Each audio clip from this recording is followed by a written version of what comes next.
በመጀመሪያ በእስልምና ሃይማኖት ላይ እየኖርኩኝ በጣም ብዙ አይነት ቻሌንጆችን አሳልፍ ነበረ። በጣም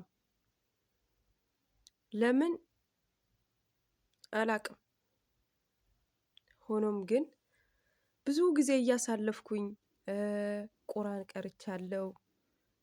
ብዙ ነገር እንትን ብያለሁ። ብዙ ነገር ለፍቻለሁ ማለት ለመኖር የሚለው ነገር ማለት ነው። የሚያኖረው ፈጣሪ ነው።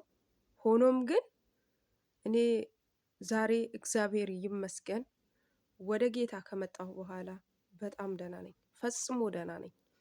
ምን ልላችሁ ነው የፈለኩት? እኔ በእስልምና ሃይማኖት ላይ እየኖርኩኝ በጣም ተሰቃይቻለሁ። በጣም ማለት ነው። በህመም ተሰቃይቻለሁ። በአቅሜ ያህል ተቀርቶብኛል። ብዙ ቦታ ሄጃለሁ። ነጋ ጠባ ሐኪም ቤት ነበረ። ምንም ነገር ብበላም አይስማማኝም ነበረ። በጣም የስቃይ ጊዜ ነበረ ያሳለፍኩት። አንድ ቀን ተደስቼ ሰው ሲደሰት ተደስቼ አላቅም ነበረ። ሰው ሲደሰት እኔ ይከፋኝ ነበረ። ብዙ ጊዜ ተቀርቶብኛል። ብዙ ቦታ ሄጃለሁ። በቻልኩት ያህል ብዙ ነገር ተደርጎልኛል። በቤተሰቡም በራሴም ብዙ ነገር ግን ብዙ መስዋዕት ከፍያለሁ። ብዙ ማለት ነው። ቤተሰቡን አድክሜያለሁ። ራሴን ደክሜያለሁ። ምንም ነገር እስከማላውቅ ድረስ ብዙ ነገር ሆኛለሁ። መስዋዕት ከፍያለሁ። ሆኖም ግን ዛሬ እግዚአብሔር ይመስገን ወደ ጌታ ከመጣሁ በኋላ ፈጽሞ ነፃ ነኝ። ፈጽሞ እረፍት አለኝ። ፈጽሞ ደስታ አለኝ። እንደኔ ደስታ ያለው የለም። እግዚአብሔር ይመስገን። እግዚአብሔር ይመስገን። ይሄንን አያለው ብዬ መቼም አላሰብኩም ነበረ። አንድን ቀን እደሰታለሁ ብዬ መቼም አላሰብኩም ነበረ። ሆኖም ግን ዛሬ እግዚአብሔር ይመስገን በጣም ደህና ነኝ። ጤንነቴ በጣም የሚያመኝ የነበረው ደህና ነኝ። ሰላሜን አግኝቻለሁ። ዛሬ ደስታ አለኝ። እግዚአብሔር ይመስገን። እና ይሄንን ምላችሁ ምንድነው? እህት ወንድሞቼ፣ ብዙዎቻችሁ እንደኔ የተጨነቃችሁ፣ ብዙዎቻችሁ እንደኔ ማንም ከዙሪያችሁ ላይ ያጣችሁ፣ ብዙዎቻችሁ እንደኔ ስቃይ ብቻ መከራ ብቻ የበዛባችሁ እግዚአብሔርን አመስግኑት። እግዚአብሔርን አመስግኑት። ለምን? መጀመሪያው የምትሰቃዩት መጨረሻ ሊክሳችሁ ነው። እግዚአብሔርን አመስግኑት። እኔ ዛሬ ቀን እንደዛ ሰላም ሆኜ እንደዛ ደስተኛ ሆኜ እንደዛ እንደ ሰውም ቀርቤ አወራለሁ እናገራለሁ የሚለው አልነበረኝም። ዛሬ ቀን ግን እግዚአብሔር ይመስገን እንደ ሰውም ሆኛለሁ። ትላንትና ሰው እየሳቀ እኔ እያለቀስኩኝ፣ ሰው እየተደሰተ እኔ እየከፋኝ እያለቀስኩኝ የምሆንበት ጊዜ አልፏል። እግዚአብሔር ይመስገን። ለዛሬ ያደረሰኝ ጌታ ስሙ ይባረክ። ምንም ምለው ነገር የለም። እግዚአብሔርን ማመስገን ብቻ ነው። እግዚአብሔርን ማክበር ብቻ ነው። አለቀ። የሰው ልጅ ዋናው ነገር ህይወት ነው የሚቀድመው። ሁሉንም ነገር አላቂ ጠፊ ነው። እቺ ዓለም ታታልላለች። እቺ ዓለም ብዙ ነገር አለባት። መጥፎ ጥሩ ነገር አለባት። ዓለማዊ ነገር ያታልላል። ሆኖም ግን እግዚአብሔርን የሚተማመን ሁሉ ሰላም ያገኛል፣ እረፍት ያገኛል። እህቶቼ፣ ወንድሞቼ፣ ብዙዎቻችሁ ዛሬ ቀን መስዋዕት ከፍላችሁ ሊሆን ይችላል። ብዙዎቻችሁ ዛሬ ፈርታችሁ ሊሆን ይችላል።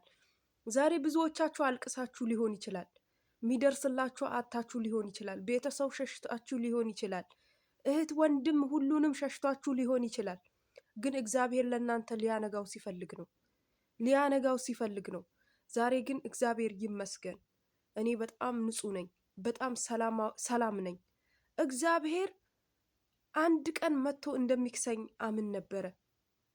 ግን ተስፋ ማይቆርጥ ሰው አንድ ቀን ደግሞ ድህነት ቢኖርበት ወደ ጥሩ ሁኔታ እንደሚሄድ ብዙ አይነት ነገር ልባላችሁና፣ ዓለማዊ ነገር ግን ለኛ ምንም አይደለም። ዋናው ነገር ግን ከሀብት ይልቅ ከዝና ይልቅ ከስም ይልቅ የሚበልጠው አምላካችን እግዚአብሔርን ስናከብር፣ እሱ ስር ስንደፋ፣ እሱ ስር ስንጸልይ፣ እሱ ስር ሁሌም ከቤቱ ካልጠፋን፣ በጸሎት ሁሌም ጉልበታችን ተንበርክከን እግዚአብሔርን ካከበርን እግዚአብሔር ማያከብረን ጉዳይ የለም። እህቶቼ ወንድሞቼ፣ ብዙዎቻችሁ ከፍቷችሁ ሊሆን ይችላል። ብዙዎቻችሁ በቃ ሰውን ርቋችሁ ሊሆን ይችላል። አልቅሳችሁ ሊሆን ይችላል። ባለቀሳችሁበትን መንደር ሳቀን ይሆናል። ባጣችሁትን ነገር እግዚአብሔር ወደፊታችሁ አቅርቡ የምትደሰቱበት ቀን ይሆናል። ልክ እኔን ወደ ሰው እንደቀየረኝ ከዛ በፊት ሰውን ብሆን የከፋኝ የተቸገርኩ ሁሌም ማለቅስ ሁሌም አንድን ቀን ደስታ ማይሰማት ሴት ነበርኩኝ። ዛሬ ቀን ግን እግዚአብሔር ይመስገን፣ ዛሬ እግዚአብሔር ይሄውና ፍሬ አድርጎኝ ልክ እንደ ሰው አውርቼ ልክ እንደ ሰው ሁሉንም ነገር ያማረኝን ነገር ሁሉንም እያደረግኩ ነው። እግዚአብሔር ይመስገን። በእኔ ችሎታ አይደለም፣ በእኔ አቅም አይደለም። ክብር ለጌታ ይሁን፣ ክብር ለአምላካችን ይሁን፣ ክብር ለጌታ ይሁን፣ ክብር ለአምላካችን ለፈጠረን ይሁን እና እግዚአብሔርን ሁሌም ማመስገን ነው ያለብን። ስናጣም ማመስገን፣ ስናገኝም ማመስገን። ምክንያቱም ስናመሰግን ነው። በጥቂቱ ያላመሰገነ በትልቁም አያመሰግንም ይላል መጽሐፍ ቅዱስ ሲናገር እና በትልቁም በትንሹም ማመስገን አለብን። የሰው ልጅ ትልቅ ነገር ሲደርሰው ብቻ ማመስገን አይደለም ያለበት። ማመስገን ያለበት ትንሹንም ሲደርሰው ማመስገን ነው ያለበት። ምክንያቱ ትንሹን ሲሰጠን ያለ ምክንያት አይደለም። የሆነ ሰው ሲፈትነውም ያለ ምክንያት አይደለም። መፈተን ጥሩ ነው። ብዙውን ጊዜ መፈተን ጥሩ ነው። መገፋት ጥሩ ነው። ለምን? የመገፋት ጥግ እንደኔ ያያችሁ ብዙዎቻችሁ ልትኖሩ ትችላላችሁ። ግን እግዚአብሔር ዛሬ እግዚአብሔር ለእናንተን በተገፋችሁበት፣ በተሰቃያችሁበት፣ ባለቀሳችሁበት መንደር እግዚአብሔር አምላክ ልክ እንደኔ እኔን እንዳነሳኝ ሰውን በጣለኝ ቦታ እኔን እንዳነሳኝ እግዚአብሔር አምላክ ለእናንተም ያንሳ፣ ለእናንተም ዘንበል ይበል። እግዚአብሔር አምላክ ለኔም ዘንበል እንዳለልኝ ዘንበል ይበልላችሁ። እግዚአብሔር አምላክ ለኔም ደስታ እንደሰጠኝ ደስታን ይስጣችሁ። ልክ እንደኔን አቅም አነሰኝ በቃ ባላችሁበት ቦታ ላይ፣ ተስፋ በቆረጣችሁበት ቦታ ላይ እግዚአብሔር አምላክ ተስፋችሁ ያለምልም። እግዚአብሔር አምላክ ተስፋችሁ ያለምልም። ያጣችሁት ነገር ማግኘት ይሁንላችሁ። ያጣችሁት ነገር ማግኘት ይሁንላችሁ። የተቸገራችሁበት ነገር እግዚአብሔር አምላክ ችግራችሁን ይቅረፍላችሁ። እግዚአብሔር አምላክ በችግራችሁን ጊዜ በመከራችሁን ጊዜ ካጠገባችሁ አለ። እንዳትፈሩ። እግዚአብሔርን የተደገፈ መቼም አይወድቅም። ሰውን የተደገፈ ግን ይወድቃል። ምክንያቱም ሰው ስለሆነ፣ ደካማ ስለሆነ። ወንድሜ እህቴ፣ እግዚአብሔርን ተደገፉ። ማንም ሰውንን እንዳትደገፉ። ሰውን የተደገፈ ይወድቃል። ሰውን ያመነ፣ ሰውን አለኝ ያለ፣ ሰውን የተመካ አንድ ቀን መውደቁ አይቀርም። ግን እግዚአብሔር ግን የተመካ፣ እግዚአብሔር ግን የተደገፈ መቼም አይወድቅም። ምክንያቱም እግዚአብሔር ካንተ ጋራ ነው። እግዚአብሔር ካንቺ ጋራ ነው። ለምን?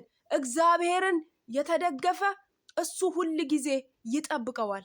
እግዚአብሔር ምንም ለማያውቁትን ራሱ ዝም ለሚሉትን፣ ለማይጸልዩትን፣ ቤተኛውም በእስልምናም ይሁን በክርስትናም ይሁን ቤተኛውም ነገር ዱዓ ማያረጉትን፣ ማይሰግዱትን እግዚአብሔር ያስባል። ምክንያቱም ሩህሩህ ስለሆነ፣ አዛኝ ስለሆነ፣ ለሁሉንም ስለሚያስብ፣ ለባሪያዎቹን ስለሚያስብ እግዚአብሔር ሁል ጊዜ እሱ ታማኝ ነው።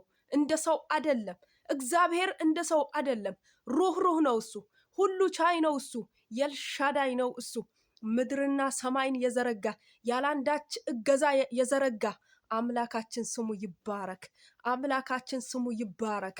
ምክንያቱም ዛሬ ቀን ሁሉንም ይሄ የሚኖረው እግዚአብሔር አምላክ ያለምንም ረዳት ያለምንም አጋዥ የዘረጋውን አምላክ፣ ምድርና ሰማይን የዘረጋ አምላክ ስሙ የተባረከ ይሁን። እህቶቼ ወንድሞቼ፣ ብዙዎቻችሁ የተቸገራችሁ የተሰቃያችሁ፣ እግዚአብሔር ግን አለ። እግዚአብሔር ይፈርዳል። እግዚአብሔር ይፈርዳል። ሰው ግን ይተዋል። ሰው ግን ይጥላል። ሆኖም ግን እግዚአብሔር አይቀየርም። ሁል ጊዜ እግዚአብሔር ሕያው ነው። እግዚአብሔር ሁል ጊዜ በቃሉ ትክክል ነው። እግዚአብሔር ሁል ጊዜ ታማኝ ነው። እንደ ሰው አይደለም። እንደ ሰው አይደለም። እግዚአብሔር ትልቅ ነው። እግዚአብሔር ሁሉ ቻይ ነው።